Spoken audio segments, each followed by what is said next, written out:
कर्जाच्या त्रासाला कंटाळून हातकणंगले तालुक्यातील नरंदे इथल्या 42 वर्षीय कमल विलास ढेरे या विवाहितेनं विहिरीत उडी मारून आत्महत्या केली।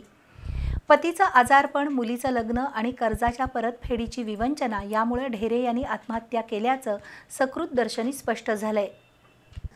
हातकणंगले तालुक्यातील नरंदे इथल्या 42 वर्षीय कमल विलास ढेरे या पती आणि मुलासह राहत होत्या।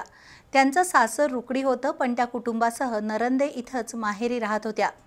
त्यांचे पती विलास ढेरे गेल्या 10-12 वर्षापासून घरी झोपूनच आहेत। मुलीचं लग्न आणि पतीचा औषधोपचार यासाठी कमल यांनी कर्ज काढलं होतं, त्यामुळे त्यांची आर्थिक ओढाताण होत होती।